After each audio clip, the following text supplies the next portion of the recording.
Assalamualaikum warahmatullahi wabarakatuh. Selamat sore, Bapak dan kawan-kawan semua. Kami dari kelompok 3 akan membacakan makalah tentang sabar. Mata kuliah Hadis-Hadis Kejiwaan, dosen pengampu Bapak Rahmanuddin, STHI, MPD.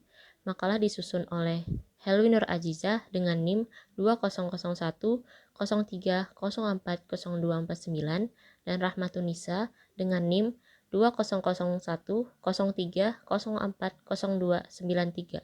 Psikologi Islam, Fakultas Usuluddin dan Humaniora, Universitas Islam Negeri Antasari Banjarmasin, tahun akademik 2021-2022.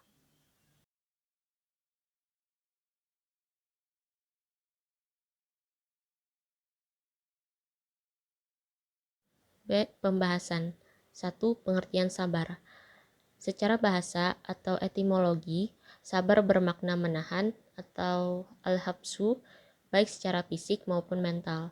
Sabar adalah diambil dari bahasa Arab yaitu as-sabur yang berasal dari akar kata yang artinya menahan, mengendalikan, dan menghentikan. Menurut M. Quraish Shihab, pengertian sabar sebagai menahan diri atau membatasi jiwa dari keinginannya demi mencapai sesuatu yang baik atau lebih baik. Menurut Al-Asfahani, sabar memiliki nama yang bervariasi, sebagaimana artinya dan konteksnya. Seperti 1. Sabar, tabah dalam menghadapi musibah. 2. Iffah, tabah dalam menghadapi syahwat, perut, dan seks. 7. Juhud, menahan diri dalam kekayaan. 4. Saja'ah, tabah dalam peperangan. 5. Rahabah as-sadru, perasaan yang melegakan atau lapang dada. 6. Hilmu, menahan marah. 7. Qanaah, puas dengan rezeki yang didapat. 8. Kitman, menahan berbicara yang tidak penting. Seluruh klasifikasi di atas telah dihimpun Allah Subhanahu wa taala menjadi satu dan disebut dengan nama sabar. Allah Subhanahu wa taala berfirman, Bismillahirrahmanirrahim. Wassabirina fil ba'sa'i wad-dharra'i wa hinal bas. Ulaikal ladzina shadaqu wa ulaika humul muttaqun. Artinya, dan orang-orang yang sabar dalam kesempitan, dalam musibah, penderitaan, kemiskinan, dan dalam peperangan, mereka itulah orang-orang yang benar imannya, dan mereka itulah orang-orang yang bertakwa. Quran Surah Al-Baqarah ayat 177.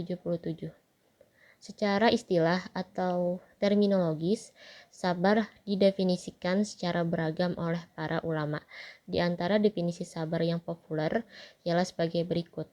1. Menurut Al-Muhasibi, sabar ialah mengurung diri di tempat penghambaan atau ubudiyah dan membuang rasa gelisah. Orang yang telah mampu membuang rasa gelisah berarti telah berada di makom penghambaan atau ubudiyah. 2. Menurut Du Al-Nun, sabar ialah menghindarkan diri dari pertentangan atau mukhalafah tentang ketika ditimpa musibah dan menampakkan diri berkecukupan ketika mengalami kefakiran. Sabar sering hanya dipahami sebagai pasrah, berdiam diri saat terkena musibah, dan sikap tahan terhadap musibah yang menimpanya. Hal itu sering terjadi di kalangan umat Islam selama ini, yang hanya mengartikan sabar secara sempit. Sabar memiliki makna sangat luas, bukan hanya ketika menghadapi musibah atau cobaan saja dibutuhkan suatu kesabaran, akan tetapi untuk melaksanakan ketaatan kepada Allah Subhanahu wa taala dan menjauhi larangannya juga membutuhkan kesabaran. 2. Ayat Al-Quran dan hadis tentang sabar. Dalam Islam diperintahkan tentang bersabar dalam melaksanakan ketaatan kepada Allah dan menghadapi musuh Islam atau perbuatan maksiat dan kemungkaran. Dalam Al-Quran terdapat pada surah Ali Imran ayat 200 sebagai berikut. Bismillahirrahmanirrahim. Ya ayyuhallazina amanu sabiru wasabiru warabitu wattaqullaha la'allakum tuflihun. Artinya, hai orang-orang yang beriman, bersabarlah kamu dan kuatkanlah kesabaranmu dan tetaplah bersiap siaga di perbatasan negerimu, dan bertakwalah kepada Allah, supaya kamu beruntung. Quran Surah Ali Imran ayat 200. Selain ayat di atas, Allah juga menjelaskan alasan kita harus bersabar, yaitu dalam potongan surah Az-Zumar ayat 10 sebagai berikut. Bismillahirrahmanirrahim. Innama yuwaffas sabiru wa ajrahum bighairi hisab. Artinya, sesungguhnya hanya orang-orang yang bersabar yang dicukupkan pahala mereka tanpa batas. Quran Surah Az-Zumar ayat 10. Rasulullah Shallallahu Alaihi Wasallam bersabda sebagai berikut: Inna izamal jaza'i ma'a izamil bala, wa inna allaha iza ahabbu qaumam talahum, faman radiya falahu ridha, wa man sakhita falahu sukhtu. Artinya, sesungguhnya pahala yang besar didapatkan melalui cobaan yang besar pula. Apabila Allah mencintai seseorang, maka Allah akan memberi cobaan kepadanya. Barang siapa yang ridho atau menerimanya, maka Allah akan meridhoinya. Dan barang siapa yang tidak rela atau tidak menerima, maka Allah murka kepadanya.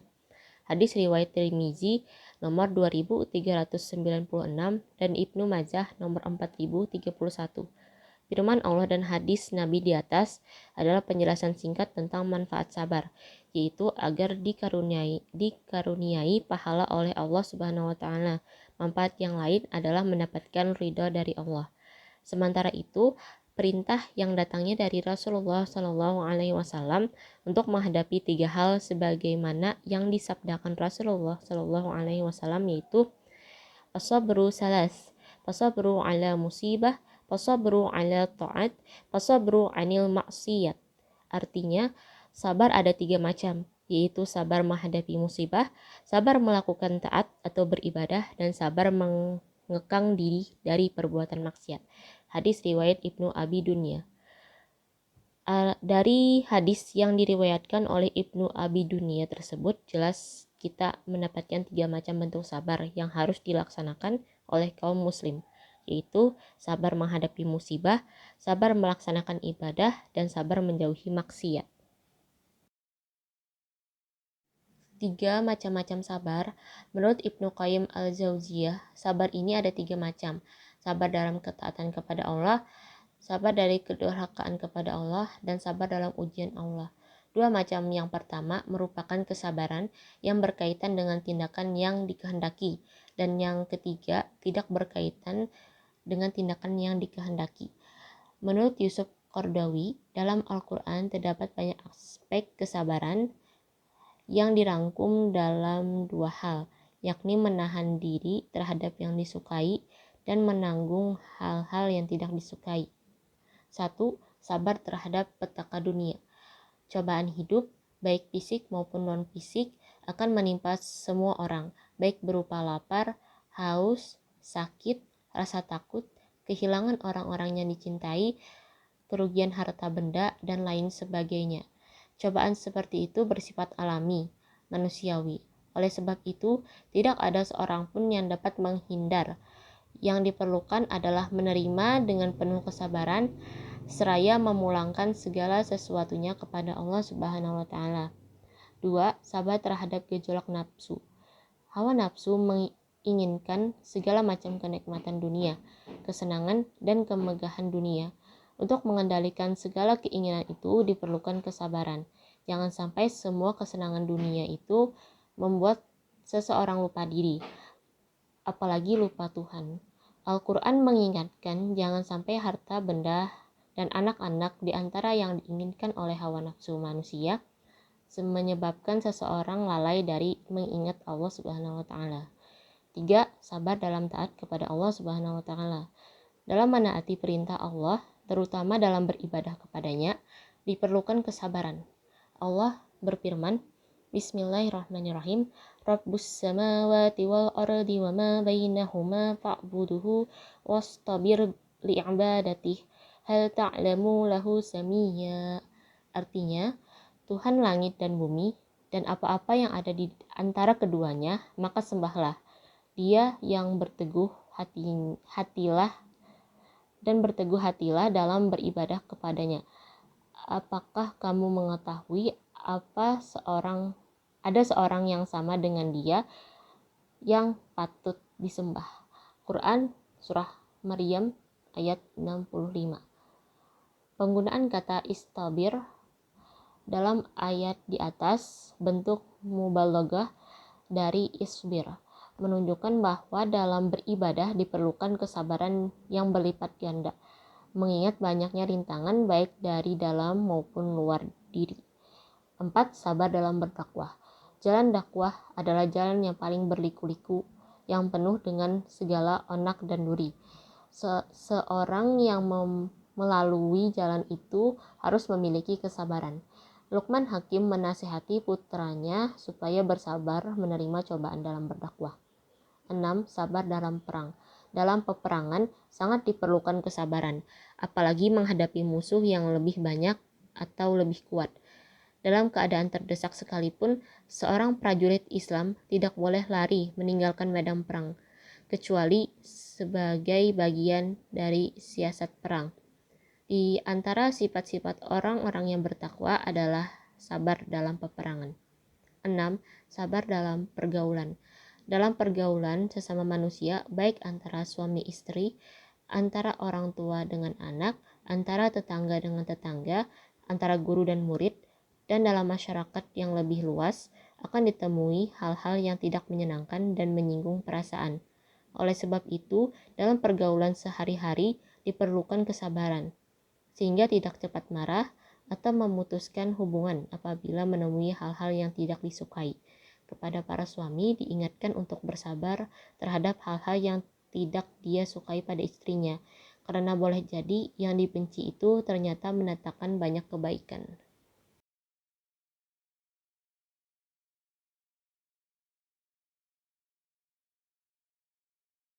4. Tingkatan sabar.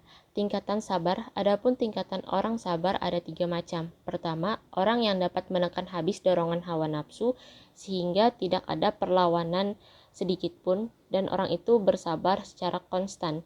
Mereka adalah orang yang sudah mencapai tingkat sidikin. Kedua, orang yang tunduk total kepada dorongan hawa nafsu sehingga motivasi agama sama sekali tidak dapat muncul. Mereka termasuk kategori orang-orang yang lalai. Ketiga, orang yang senantiasa dalam konflik antara dorongan hawa nafsu dengan dorongan keberagamaan. Mereka adalah orang yang mencampur adukan kebenaran dengan kesalahan. Secara psikologis, tingkatan orang sabar dapat dibagi menjadi 3, yaitu pertama, orang yang sanggup meninggalkan dorongan syahwat. Mereka termasuk kategori orang-orang bertaubat atau at-taibin. Kedua, orang yang ridho atau senang atau puas menerima apapun yang ia terima dari Tuhan. Mereka termasuk kategori zahid. Ketiga, orang yang mencintai apapun yang diperbuat Tuhan untuk dirinya. Mereka termasuk kategori sidikin. Yang kelima adalah hakikat sabar. Hakikat kesabaran adalah kemampuan seseorang dalam mengendalikan diri, menaati perintah Allah, dan menghadapi ujian dan cobaan dari Allah. Dalam kaitan dengan hakikat sabar berupa ketaatan menjalankan perintah Allah, Hamka menekankan diperlukannya perilaku sabar dalam melaksanakan kewajiban-kewajiban yang dibebankan kepadanya berupa salat, zakat, puasa, dan haji. Demikian juga sabar dan tahan hati ketika dalam peperangan, dengan tidak berselisih pendapat, akan tetapi tetaplah selalu mengikuti apa yang diperintahkan oleh pemimpinnya. Hal ini karena kalau berselisih justru akan mengurangi kekuatan pasukan muslimin dalam memperoleh kemenangan. Keterangan di atas mengisyaratkan bahwa dalam ketaatan pun seorang mukmin dituntut untuk bersabar. Selanjutnya, kesabaran menaati perintah Allah ini mencakup 2 hal, yaitu 1, ketika dalam keadaan damai, dan yang kedua, dalam keadaan perang. Dalam keadaan damai seperti melaksanakan kewajiban-kewajiban agama atau syariah, seseorang dituntut untuk bersabar di dalamnya. sehingga yang muncul dari ketaatan tersebut adalah sikap ikhlas dan tawakal terhadap keputusan ataupun ketentuan Allah Subhanahu wa taala, bukan menjadikan ketaatan tersebut sebagai beban dan pengharapan akan turunnya nikmat dari Allah. Yang keenam, kaitan sabar dengan psikologi.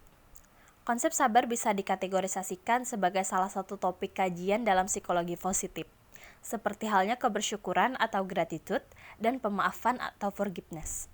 Literatur yang berkaitan dengan pemaafan telah cukup banyak berkembang di Barat. Di Indonesia, topik pemaafan juga sudah mulai banyak dikaji. Demikian juga topik kebersyukuran sudah menjadi kajian dalam berbagai literatur. Seperti beberapa peneliti di Indonesia telah mencoba mengkaji topik sabar ini, misalnya penelitian yang dilakukan Mordiningsih. Penelitian Mordiningsih mencoba menggali dinamika psikologis ketika orang bersabar. Namun, penelitian ini terlalu fokus pada data di dalam buku-buku agama dan teori yang dibangunnya lebih bersifat spekulatif. Demikian juga Urbayatun telah memasukkan aspek sabar sebagai salah satu aspek dari instrumen calving religius. Dalam penelitian Urbayatun, sabar secara teoretik diduga mempunyai peranan penting dalam terbentuknya post-traumatic growth pada survivor gempa bumi di Bantul. Namun konsep dasar sabar juga diambil dari buku agama maupun pemahaman sehari-hari. Dalam rangka mengkaji konsep sabar di dalam literatur barat, peneliti juga telah melakukan penelusuran literatur awal dengan menggunakan searching engine EBSCO. Awalnya peneliti menggunakan kata patience yang merupakan kata sifat dari sabar. Ternyata yang keluar banyak literatur yang berkaitan dengan pasien dalam pengertian pasien yang mengalami sakit baik fisik maupun psikologis. Tidak satupun artikel yang berkaitan dengan sabar. Kemudian peneliti menggunakan kata kunci patience yang artinya kesabaran atau kata benda yang dikaitkan dengan beberapa keywords lain. Misalnya patience and religion, patience and wisdom, and patience and health. Yang ketujuh, cara memperkuat sabar. Sabar itu wajib, maka Allah memberikan fasilitas untuk kita memperkuat sabar. Fasilitas yang telah Allah sediakan yaitu sebagai berikut. Yang pertama, ilmu. Unsur ilmu sangat diperlukan untuk mengikuti apa yang Allah perintahkan, serta memahami apa yang telah ditakdirkan kepada kita sehingga mudah dalam menerimanya. Ketika orang menyadari itu dan dia punya kemauan kuat untuk meraih prestasi spiritualnya dan keinginan untuk hidup sebagai manusia sempurna, maka dia akan mudah untuk memperoleh sifat sabar. Yang kedua, tindakan. Sabar merupakan pertarungan terus-menerus antara dorongan akal dan agama di satu sisi dan dorongan hawa nafsu di sisi lain. Jika seseorang menginginkan akal dan agama dapat mengatasi hawa nafsu, maka dia harus memperkuat yang disebut pertama dan melemahkan yang disebut terakhir. Seperti meningkatkan kesehatan dan mengurangi resiko penyakit, misalnya seseorang yang mempunyai nafsu kuat untuk melakukan perselingkuhan dapat mengambil langkah-langkah melawan nafsu tersebut. Kemudian berikut ada beberapa tips yang diberikan oleh Ibnu Al-Qayyim untuk menguatkan kesabaran. 1. Hendaknya dia memaklumi faktor yang membangkitkan nafsu yang terletak pada makanan yang mengandung unsur-unsur pembangkit berdasarkan jenis dan kuantitasnya. Yang kedua, menjauhi diri dari berbagai unsur yang dapat menggerakkan nafsu. Dalam hal ini adalah menjaga pandangan mata. Yang ketiga, menenangkan batin dengan melakukan perbuatan mubah yang dapat menjadikan pengganti perbuatan haram. Yang keempat, merenungkan dampak-dampak buruk yang ditimbulkan dari perbuatan melampiaskan hawa nafsu dengan menempuh cara-cara yang tidak halal. Yang kedelapan, hikmah sabar dalam Al-Quran. Diriwayatkan bahwa Nabi Ayub itu orang yang sangat kaya. Ia memiliki peternakan, kebun, dan sawah. Secara fisik, Nabi Ayub dianggap sempurna, gagah dan tinggi. Istrinya pun cantik luar biasa. Tak hanya itu, Allah juga mengaruniai beliau 12 anak laki-laki yang juga sama gagahnya dan sama pintarnya. Diriwayatkan pula Nabi Ayub merasakan kesenangan hidup, kebahagiaan berlimpah harta selama 20 tahun lamanya. 20 tahun tanpa cobaan, hingga pada suatu hari datanglah 3 hari ini. Hari pertama Allah datangkan penyakit kulit yang memenuhi sekujur tubuh Nabi Ayub, yaitu penyakit menular. Akhirnya Nabi Ayub ditinggalkan sama orang-orang. Fisiknya yang gagah pun lama-lama mulai memudar seiring penyakit itu menyebar ke tubuh beliau. Karena hal itu, beliau harus pindah ke tempat yang jauh sekali ditemani oleh istrinya.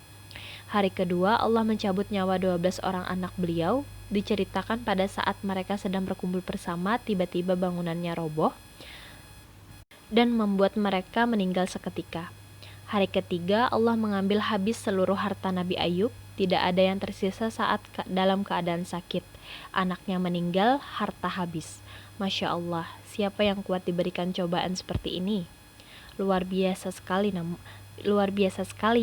Namun disinilah dapat diketahui bahwa Nabi Ayub berjiwa pemenang. Tidak pernah mengeluh, bahkan Al-Quran sendiri pun mengakui bahwa Nabi Ayub itu orang yang sangat penyabar. Alhamdulillah, belasan tahun dilalui oleh Nabi Ayub dengan cobaan seperti itu, namun hikmahnya jadi banyak. Sebab dengan begitu, manusia jadi dapat pelajaran untuk tidak pernah mengeluh. Hari demi hari dilewati oleh beliau. Ada yang meriwayatkan beliau mengidap penyakit kulit selama 17 tahun, bahkan lebih, sampai-sampai istri beliau pun bertanya, begini kira-kira, Nabi Ayub kan nabi, kenapa nggak minta langsung disembuhkan aja sama Allah? Tentu doa seorang nabi itu pasti berbeda derajatnya dibandingkan orang biasa. Namun subhanallah, Nabi Ayub berkata, kesenangan yang sudah beliau lalui itu 20 tahun lamanya. Hingga pada saat beliau berhasil melewati kurang lebih 20 tahun lamanya, yang seimbang, 20 tahun kesenangan dan 20 tahun kesulitan. Namun bedanya beliau tidak pernah mengeluh dan selalu bersabar. Tibalah saat beliau berdoa kepada Allah, seperti firman Allah yang ada di dalam surat Al-Anbiya. Di ujung doanya Nabi Ayub menyebutkan Arhamur Rahimin, yang artinya Maha Penyayang. Banyak orang yang berdoa tapi dia yang menyudutkan Allah. Maksudnya dia berdoa tapi mempertanyakan keadilan Allah. Mempertanyakan apakah Allah Maha Melihat, padahal Allah telah mengatakan dalam Al-Quran bahwa Allah Maha Melihat dan Maha Teliti. Allah pun Maha mendengar apa yang manusia katakan. Begitu juga isi hati manusia. Tidak satu pun terlewatkan melainkan Allah mendengar dan mengetahuinya.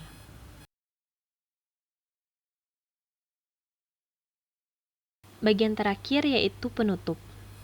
Secara bahasa atau etimologi, sabar bermakna menahan atau al-habsu, baik secara fisik maupun mental. Sabar adalah diambil dari bahasa Arab yaitu as-sabur, yang berasal dari akar kata yang artinya menahan, mengendalikan, dan menghentikan. Sabar sering hanya dipahami sebagai pasrah, berdiam diri saat terkena musibah dan sikap tahan terhadap musibah yang menimpanya. Hal itu sering terjadi di kalangan umat Islam selama ini, yang hanya mengartikan sabar secara sempit. Sabar memiliki makna yang sangat luas, bukan hanya ketika menghadapi musibah atau cobaan saja dibutuhkan untuk kesabaran, akan tetapi untuk melaksanakan ketaatan kepada Allah Subhanahu wa Ta'ala dan menjauhi larangannya juga membutuhkan kesabaran. Secara psikologis, tingkatan orang sabar dapat dibagi menjadi 3, yaitu yang pertama, orang yang sanggup meninggalkan dorongan syahwat. Mereka termasuk kategori orang-orang yang bertaubat atau at-taibin. Yang kedua, orang yang ridho, senang atau puas menerima apapun yang ia terima dari Tuhan. Mereka termasuk kategori zahid. Yang ketiga, orang yang mencintai apapun yang diperbuat Tuhan untuk dirinya. Mereka termasuk kategori sidikin. Kemudian berikut beberapa tips yang diberikan oleh Ibnu Al-Qayyim untuk menguatkan kesabaran seseorang. Hendaknya dia memaklumi faktor yang membangkitkan nafsu yang terletak pada makanan yang mengandung unsur-unsur pembangkit berdasarkan jenis dan kuantitasnya. Menjauhi diri dari berbagai unsur yang dapat menggerakkan nafsu. Dalam hal ini adalah menjaga pandangan mata. Menenangkan batin dengan melakukan perbuatan mubah yang dapat menjadikan pengganti perbuatan haram. Yang keempat, merenungkan dampak-dampak buruk yang ditimbulkan dari perbuatan melampiaskan hawa nafsu dengan menempuh cara-cara yang tidak halal. Demikian makalah yang dapat kami uraikan dan kami sampaikan. Semoga dapat dipahami oleh teman-teman semua. Kurang lebihnya mohon dimaafkan. Wassalamualaikum warahmatullahi wabarakatuh. Selanjutnya saya kembalikan kepada moderator. Terima kasih.